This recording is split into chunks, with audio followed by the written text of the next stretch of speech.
Sur l'ensemble du littoral, les grandes inondations ont favorisé la naissance de communautés de plus en plus spécifiques.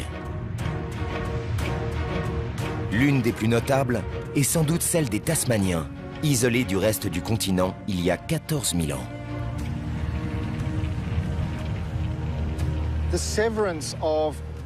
La séparation des îles du détroit de Bass et de la Tasmanie a été le point de départ d'une des plus longues périodes d'isolement d'un groupe humain sur la planète entière. Qu'est-il arrivé à une population qui s'est retrouvée isolée aussi longtemps, il y a entre 10 000 et 14 000 ans?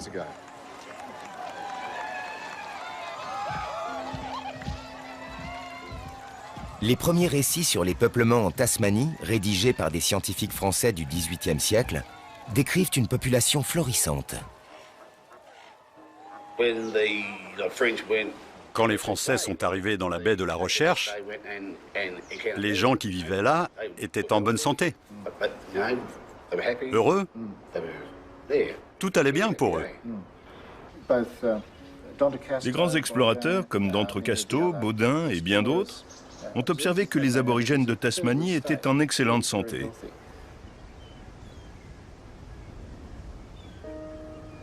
Les explorateurs français ont découvert un mode de vie unique, qui reposait sur un nombre très limité d'outils. Seulement 22.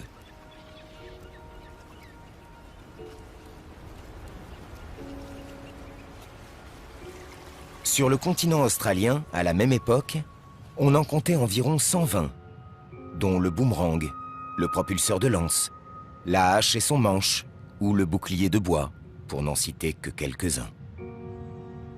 Les Tasmaniens n'avaient rien de tout cela. Leurs seules armes étaient un gourdin en bois et une sagaie, et ils disposaient de quelques outils en pierre, de paniers tissés et de sacs faits avec des algues.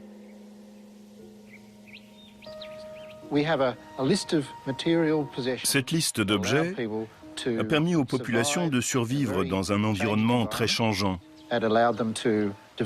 et de développer une société tout aussi riche que les autres chasseurs-cueilleurs. Ces gens n'étaient absolument pas menacés d'extinction. Ils savaient ce qu'ils faisaient.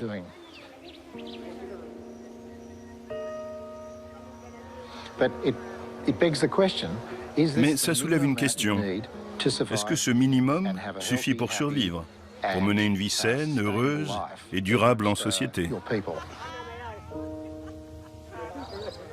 Cette vision remettait en cause la pensée européenne, qui n'envisageait pas le progrès sans la technologie.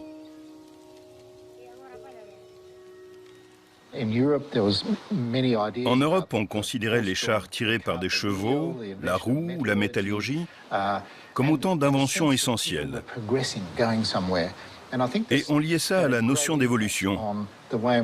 Ça a énormément influencé notre façon d'envisager le progrès.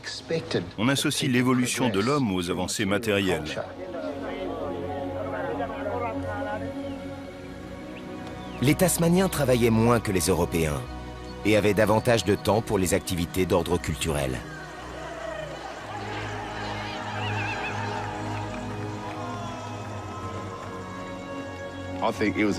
À mon avis, c'était un mode de vie rêvé.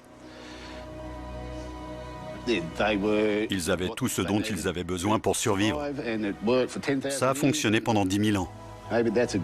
C'est une bonne leçon pour notre époque actuelle. On n'a peut-être pas besoin de tous ces biens matériels pour vivre.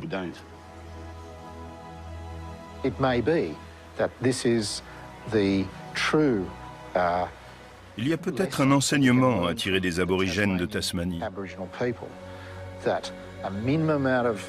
Un minimum de possession matérielle suffit à propulser une population viable dans l'avenir. Rendez-vous compte, ils ont duré 10 000 ans en vivant isolés. C'est extraordinaire.